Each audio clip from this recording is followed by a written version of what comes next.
Nepal ACC premier कपको फाइनलमा युएईलाई आज पराजित गरे भारत र पाकिस्तानसँगै खेल्ने कप्तान रोहित भन्छन्। भारत र पाकिस्तानसँग खेल्नु ठूलो अवसर भएकाले आजको फाइनल महत्त्वपूर्ण छ।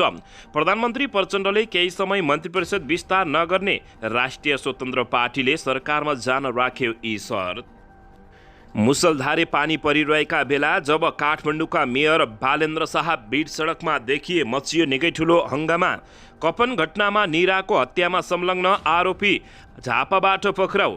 राष्ट्रिय स्वतन्त्र पार्टी संसदीय दलको नेताबाट डीपी अर्यालको राजीनामा रवि लामिछानेका लागि मार्ग प्रस्तुत। रवि लामिछानेको फेरि राष्ट्रिय स्वतन्त्र पार्टीमा संसदीय दलको नेता बन्दै महावीर पुनको धरनालाई एकबद्धता जनाउँदै माइती भर पुगे रवि लामिछाने।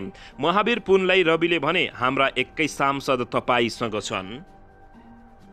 काठमाडौँका मेयर बालेन्द्र शाहलाई सुकुम्बासीको ध्यान आकर्षण पत्र, वैकल्पिक आवासको व्यवस्था गरेर मात्रै बस्ती हटाइयोस्। उपनिर्वाचनबारे राजेन्द्र लिङदेलको विश्लेषण, मतदाताले विकल्प खोजे तर राष्ट्रिय स्वतन्त्र पार्टीको रङ अझै अस्पष्ट छ। युवा सङ्घद्वारा प्रधानमन्त्री पुष्पकमल दाहाल प्रचण्डको पुतला दहन। शनिबार पनि प्रधानमन्त्री पुष्पकमल दाहाल प्रचण्ड विरुद्ध काठमाडौँमा भीषण प्रदर्शन र नाराबाजी। 2 लाख दिने निर्णयको विरोध गरेपछि गगन थापामाथि खनिए रमतेल। भन्छन् ठूलो कुरा गर्ने दलाल र बाख्राचोर। भ्रष्टाचार अनुसन्धानका लागि 5 वर्षीय हदम्यादको प्रस्ताव स्वीकार्य नभएको विश्वप्रकाश शर्माको भनाई। सांसदमा प्रधानमन्त्री नियुक्त गर्ने बाहेक कुनै पनि काम नभएको रविन्द्र मिश्राको दाबी। पहिचानवादीहरूलाई केपी शर्मा ओलीको चुनौती। 2/3 मत ल्याएर कोशी नाम परिवर्तन गरेर देखाऊ। र छोटे राजाहरू खोकी लाग्दैमा विदेश जान थालेको डाक्टर प्रकाश शरण लोहनीको भनाई। सांसदहरूले काम नगरे ढ्याङ्ग्रो ठोक्दै लखट्ने महाबुर पिनको चेतावनी। निको भए राष्ट्रपति आजै डिस्चार्ज हुँदै के नेपाल आउँदैछन् त यसबारे सम्पूर्ण जानकारी। गुण्डागर्दीबाट पहिचान प्राप्त नहुने भन्दै केपी शर्मा ओलीको कोशीवादीहरूलाई निकै चेतावनी। अहिले कागजमा मात्रै AK-47 टाँसेका छौ, भोलि हामीले शरीरमा टाँगेर हिँडे तिम्रा हालत के हुन्छ भन्दै निकै डरलाग्दो चेतावनी। अब हेर्नुहोस् पुरा समाचार।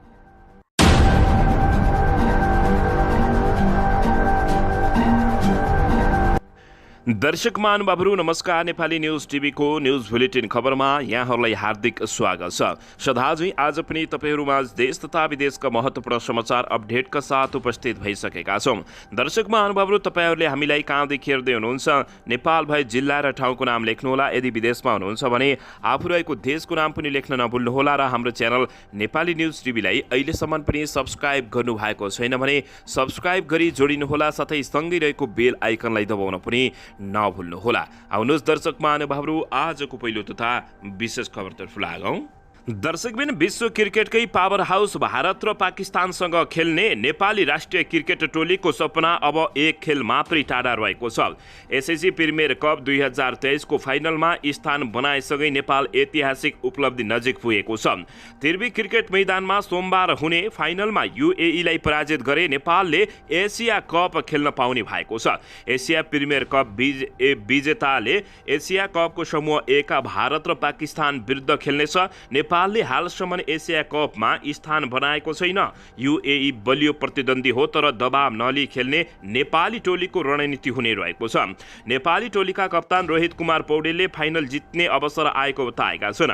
उनले युएई विरुद्धको खेलमा दबाव नलिने रणनीति अपनाएको बताएका छन्। फाइनल जित्ने अवसर आएको छ, अब भारत र पाकिस्तानसँग खेल्नु छ, त्यसैले फाइनललाई महत्त्वपूर्ण दिनुपर्छ उनले भनेका छन्। दुवै टोलीलाई फाइनल उत्तिकै महत्त्वपूर्ण रहेको छ। दबावलाई सहज रूपमा लिने टोलीले जित निकाल्न सक्छ र हाम्रो ध्यान दबाव नलिनेमै हुने रोहित पौडेलले बताएका छन्। कप्तान रोहित पौडेलले भारत र पाकिस्तानसँग खेल्ने ठूलो अवसर भएकाले फाइनल महत्त्वपूर्ण भएको बताएका छन्।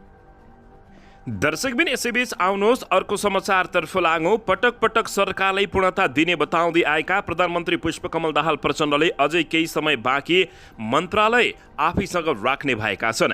यसअघि विश्वासको मत लिँदा होस् वा त्यसपछि नै किन नहोस्, प्रधानमन्त्री प्रचण्डले पटक पटक सरकारलाई पूर्णता दिएर नतिजा निकाल्ने गरी काम गर्ने बताउँदै आएका छन्। प्रधानमन्त्री प्रचण्डले केही समय मन्त्रीपरिषद विस्तार नगर्ने र राष्ट्रिय स्वतन्त्र पार्टीले सरकारमा जानको लागि शर्त राखेपछि प्रधानमन्त्री पुष्पकमल दाहाल प्रचण्डले यस्तो कदम अगाडि सारेका छन्। मन्त्री परिषदलाई पूर्णता दिने बारे प्रधानमन्त्रीले छलफल गर्दै आउनु भएको छ, तर पछिल्ला केही दिन यता नयाँ कुरा आइरहेका छन्।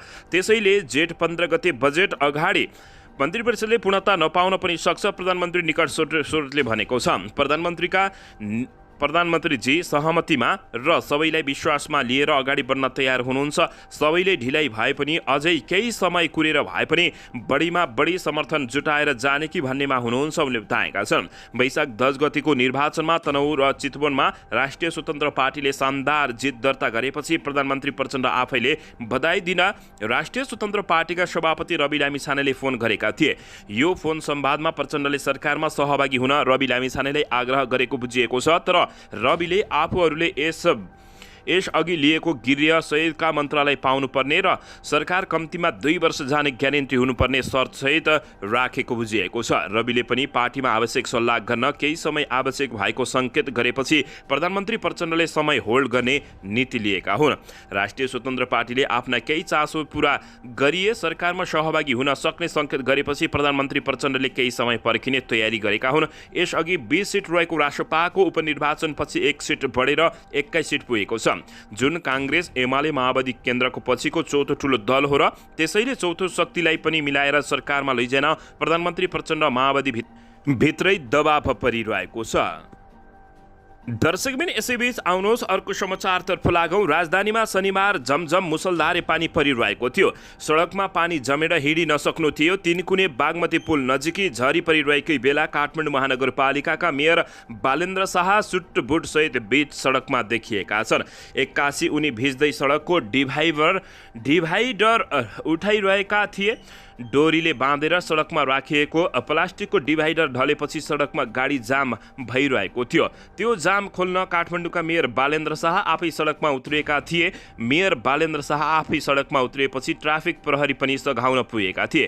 काठमाडौँका मेयर बालेन्द्र शाह सडकमा उत्रिएर डिभाइडर मिलाएको दृश्य वरपर बटुवा र गाडीमा बसेको यात्रुले हेरिरहेका थिए। दर्शक महानुभावहरू, काठमाडौँका मेयर बालेन्द्र शाहलाई तपाईहरूले कस्तो रूपमा सम्बोधन गर्न चाहनुहुन्छ अवश्य पनि प्रतिक्रिया गर्न नभुल्नुहोला। दर्शकबिन यसैबीच आउनुहोस् अर्को समाचारतर्फ लागौँ। कपन स्थित सरस्वती नगरमा निरा पाण्डे आचार्यको हत्यामा संलग्न आरोपीलाई प्रहरीले झापाबाट 9 दिनपछि पक्राउ गरेको छ। करिब 13 वर्षदेखि भाडा पसल सञ्चालन गर्ने आचार्यको वैशाख 7 मा पसलमै हत्या भएको थियो। हत्यामा संलग्न आरोपमा विनोद विकलाई पक्राउ गरिएको अनुसन्धान समितिका एकजना सदस्यले जानकारी दिएका छन्। अनुसन्धानमा संलग्न अधिकृतहरूका अनुसार विनोद झापाको धुलेबारीका स्थानीय हुन्। आरोपितको विस्तृत विवरण खुल्याइसकिएको छैन। घटनाबारे अनुसन्धान गर्न प्रहरी प्रधान कार्यालयले केन्द्रीय अनुसन्धान ब्युरोकी प्रहरी अतिरिक्त महानिरीक्षक एआइजी किरण बज्राचार्यको नेतृत्वमा समिति गठन गरेको छ। वैशाख 7 मा सामान किनेको पैसा बुझाउन जाँदा एकजना महिलाले काउन्टरमा 35 वर्षीय निरा रगत पिच्छे भएर ढलेको देखेपछि परिवारलाई खबर गरेकी थिइन्। उनको शरीरको 20 ठाउँमा चाकुले हानेर हत्या गरिएको थियो। हत्या बारे केन्द्रीय अनुसन्धान ब्युरो उपत्यकाका अपराध अनुसन्धान कार्यालय र जिल्ला प्रहरी परिसर काठमाडौँको टोली टिमले अनुसन्धान गरिरहेको थियो। निराले चलाएको निरु किचनबाट करिब 300 मिटर पर निराका श्रीमान योगेन्द्र आचार्यले इलेक्ट्रिक सामग्री पसल चलाएका छन्। योगेन्द्र र निराकी 10 वर्षीय छोरी छिन्। काठमाडौँको मुटुमा रहेको विवश हत्या अनुसन्धानमा ढिलाइ भएको भन्दै प्रश्न उठेपछि प्रधान कार्यालयले शुक्रबार एआइजीको नेतृत्वमा समिति बनाएको थियो। दर्शक महानुभावहरू, अन्ततः कपन घटनामा निराको हत्यामा संलग्न एकजना झापाबाट पक्राउ परेको खबर प्राप्त भएको छ। दर्शकबिन यसैबीच आउनुहोस् अर्को समाचारतर्फ लागौँ। राष्ट्रिय स्वतन्त्र पार्टी रासपा संसदीय दलको नेताबाट डीपी अर्यालले राजीनामा दिएका छन्। अर्यालले शनिबार एक वक्तव्य जारी गर्दै संसदीय दलको नेताबाट पदबाट राजीनामा दिएको उल्लेख गरेका छन्। पार्टी सभापति रवि लामिछाने उपनिर्वाचनबाट पुनः निर्वाचित भएको सन्दर्भमा उनै संसदीय दलको नेता हुनुपर्छ भन्ने अभिमतका साथ आफूले राजीनामा दिएको अर्यालले बताएका छन्। हालै सम्पन्न उपनिर्वाचनमा पार्टी सभापति रवि लामिछाने पुनः निर्वाचित भएको सन्दर्भ उनी नै संसदीय दलको नेता हुनुपर्छ भन्ने मेरो अभिमत रहेको हुँदा मैले यो जिम्मेवारीमा नरहनु उपयुक्त हुने भएकाले आजकै मितिदेखि लागू हुने गरी मैले राष्ट्रिय स्वतन्त्र पार्टीको संसदीय दलको नेताको पदबाट राजीनामा दिएको हो, डीपी अर्यालले भनेका छन्। रवि लामिछानेले सर्वोच्च अदालतको आदेश अनुसार सांसद पद गुमाएसँगै पार्टीले अर्याललाई संसदीय दलको नेताको जिम्मेवारी दिएको थियो। दर्शक महानुभावहरू, अन्ततः राष्ट्रिय स्वतन्त्र पार्टीमा अब फेरि रवि लामिछाने अगाडि हुने भएका छन्। रवि लामिछानेले फेरि राष्ट्रिय स्वतन्त्र पार्टीको संसदीय दलको नेता बन्ने भएका छन्। दर्शक महानुभावहरू, राष्ट्रिय स्वतन्त्र पार्टीको संसदीय दलको नेता फेरि रवि लामिछाने बन्ने पक्का भएको हो। पार्टी सभापति समेत रहेका रवि लामिछानेलाई दलको नेता बन्न उपसभापति डोलप्रसाद अर्यालले बाटो सहज बनाइदिएका हुन्। अर्यालले दलको नेताबाट शनिबार राजीनामा दिएका छन्। दर्शक महानुभावहरू, यो सँगै 3 महिनापछि पुनः रवि लामिछाने दलको नेता चुनिने भएका हुन् भने अब बस्ने बैठकले दलको नेतामा रवि लामिछानेलाई सर्वसम्मत चयन गर्ने जानकारी प्राप्त भएको छ। दर्शकबिन, यसैबीच यता राष्ट्रिय स्वतन्त्र पार्टीका सभापति एवं प्रतिनिधि सभा सदस्य रवि लामिछानेले राष्ट्रिय आविष्कार केन्द्रका संस्थापक महावीर पुनको आन्दोलन र धरना कार्यक्रममा एकबद्धता जनाएका छन्। पुनले अनुसन्धान, नवप्रवर्तन र आविष्कार तथा अनुसन्धानमा सहयोग गर्न सङ्घ र प्रदेश सरकारले विकास बजेटको 1% रकम छुट्याउन र अनुसन्धान, नवप्रवर्तन र आविष्कार कोषमा उक्त रकम जम्मा गर्नुपर्ने माग राख्दै शुक्रबारबाट धरना सुरु गरेका छन्। उनको आन्दोलन तथा धरना कार्यक्रमलाई एकबद्धता जनाउँदै पार्टी सभापति रवि लामिछाने, उपसभापति डीपी अर्याल लगायतको टोली माइती घर पुगेको हो। सभापति रवि लामिछानेले महावीर पुनको माग पूरा गर्नका लागि राष्ट्रिय स्वतन्त्र पार्टीका सबै सांसदहरूले संसदमा जोरदार रूपमा आवाज उठाउनुका साथै यस विषयमा हर सम्भव सहयोग गर्ने प्रतिबद्धता समेत जाहेर गरेका छन्। दर्शकबिन, यसैबीच यता बालेन शाहलाई सुकुम्बासीले ध्यान आकर्षण पत्र पठाएका छन्। वैकल्पिक व्यवस्था गरेर मात्रै आफूहरूले हटाउन भूमिहीन सुकुम्बासीहरूले काठमाडौँ महानगरपालिकासँग आग्रह गरेका छन्। काठमाडौँ महानगरपालिकाका भूमिहीन सुकुम्बासीहरूले शनिबार काठमाडौँ महानगरपालिकाका मेयर बालेन्द्र शाह बालेनलाई ध्यान आकर्षण पत्र लेख्दै आफूहरूले लगत सङ्कलन तथा वैकल्पिक आवासको व्यवस्था गरेर मात्रै हटाउने योजना कार्यान्वयन गर्न आग्रह गरेका छन्। भूमि सम्बन्धी ऐन र नियमावली अन्तर्गत सुकुम्बासी तथा अव्यवस्थित बस्तीहरूको पहिचान तथा लागत सङ्कलन एवं वैकल्पिक आवासको सुनिश्चितता गरे पश्चात मात्रै बस्ती हटाउने कार्ययोजना कार्यान्वयन गर्नुपर्ने उनीहरूको माग रहेको छ। काठमाडौँका मेयर बालेन्द्र शाहले अब के गर्लान् त त्यो भने हेर्न बाँकी रहेको छ। दर्शकबिन, यसैबीच आउनुहोस् अर्को समाचारतर्फ लागौँ। राप्रपाका अध्यक्ष राजेन्द्र लिङदेलले उपनिर्वाचनको मत परिणामले मतदाता विकल्पतर्फ र व्यक्ति केन्द्रित हुँदै गएको भन्ने प्रश्न देखिएको बताएका छन्। उपनिर्वाचनबारे राजेन्द्र लिङदेलले विश्लेषण गर्दै मतदाताले विकल्प खोजे तर राष्ट्रिय स्वतन्त्र पार्टीको अझै रङ स्पष्ट नभएको बताएका हुन्। तर चुनावमा राम्रो नतिजा ल्याएको राष्ट्रिय स्वतन्त्र पार्टीको अझै रङ स्पष्ट नभएको उनले दावी गरेका हुन्। वैकल्पिक शक्तिका रूपमा उदाएको रासपाले उपनिर्वाचनमा राम्रो मतान्तरले 2 सिट जितेर राम्रो नतिजा ल्याए पनि अरू दलको जस्तै अझै उसको रङ भने स्पष्ट हुन नसकेको लिङदेलले बताएका छन्। शनिबार राप्रपाको लुम्बिनी प्रदेश स्तरीय अगुवा कार्यकर्ता भेलालाई कपिलवस्तुमा सम्बोधन गर्न आएका उनले पत्रकारसँग कुराकानी गर्दै सो कुरा बताएका हुन्। राप्रपा सहितका काङ्ग्रेस, एमाले, माओवादी जस्ता पार्टीहरूको रङ प्रष्ट भइसकेको तर रासपाको रङ प्रष्ट भइ नसकेको राजेन्द्र लिङदेलको भनाइरहेको छ।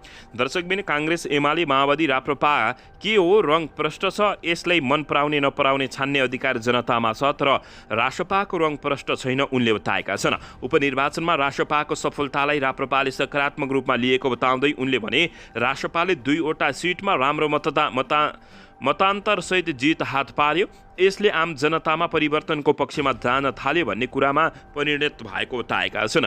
उनले रासपासँग डराउनु पर्ने स्थितिमा राप्रपा नभएको भन्दै दावी गर्दै उनले राप्रपाका मूल एजेन्डालाई केही वर्षभित्रै काङ्ग्रेस, एमालेका लगायतका प्रमुख राजनीतिक दलले लिएर अगाडि बढ्ने स्थिति समेत सिर्जना हुने बताएका छन्। दर्शकबिन, यसैबीच यता युवा सङ्घद्वारा प्रधानमन्त्री पुष्पकमल दाहाल प्रचण्डको पुतला दहन भएको छ। प्रमुख प्रतिपक्षी दल नेकपा एमालेको भातृ सङ्गठन राष्ट्रिय युवा सङ्घ नेपालले प्रधानमन्त्री पुष्पकमल दाहाल प्रचण्डको पुतला दहन गरेको छ। अयोग्य लडाकुलाई राहत स्वरूप 2 लाख दिने गरी ल्याएको कार्यविधि खारेज गर्न माग गर्दै युवा सङ्घका नेता तथा कार्यकर्ताले प्रधानमन्त्रीको पुतला दहन गरेका हुन्। शनिबार अपराह्न काठमाडौँको नयाँ बानेश्वरमा भेला भएका उनीहरूले लडाकुको नाममा अरबौं घोटाला गर्न खोजेको भन्दै सरकार विरुद्ध नाराबाजी गरेका थिए। अयोग्य लडाकुको नाममा आफ्नो राजनीतिक अभिष्टा पूरा गर्ने गरी सो कार्यविधि ल्याइएको युवा सङ्घको आरोप रहेको छ। दर्शकबिन यसैबीच यता सरकारले 2 लाख दिने निर्णय गरेको विरोध गरेपछि गगन कुमार थापामाथि रमतेल खनिएका छन्। ठुलो कुरा गर्ने दलाल बाख्रा चोर हो भनेका छन्। बहिर्गमित जनमुक्ति सेना नेपाल वरिष्ठ उपाध्यक्ष खड्कबहादुर रमतेलले सरकारले अयोग्य लडाकुलाई 2 लाख दिने निर्णयको काङ्ग्रेसका महामन्त्री गगन कुमार थापाले विरोध गरेपछि उनलाई दलाल र बाख्रा चोरको संज्ञा दिएका छन्। शनिबार बहिर्गमित जनमुक्ति सेना नेपाल रिपोर्टर्स क्लब नेपालमा आयोजना गरेको पत्रकार सम्मेलनमा बोल्दै उपाध्यक्ष रमतेलले महामन्त्री थापालाई दलाल र बाख्रा चोर भनेका हुन्। उपाध्यक्ष रमतेलले आफूहरूले लडेर ल्याएको व्यवस्था योग्य भएको तर आफूहरू कसरी अयोग्य भएको भन्दै कडा प्रश्न समेत गरेका छन्। खै नेपालको भिर्किटी मण्डप कागज कारखाना कसले बेच्यो? तिम्रा बाउले बेचेको हो। दलालहरू त्यो गोरखकाली टायर कारखाना कसले बेच्यो? तिम्रा बाउहरूले बेचेको हो। काङ्ग्रेसलाई प्रश्न गर्दै उनले बताएका छन्। त्यो बाँसबारी छाला जुत्ता कारखाना कसले बेच्यो? जनकपुर चुरोट कारखाना कसले बेच्यो? जनकपुर चिनी मल कसले बेच्यो? हिमाली सिमेन्ट कारखाना कसले बेच्यो? दलालहरू पृष्ठभूमि फर्केर हेर्नुपर्ने हो। तिमीहरू कस्तो थियो हामीलाई थाहा छैन।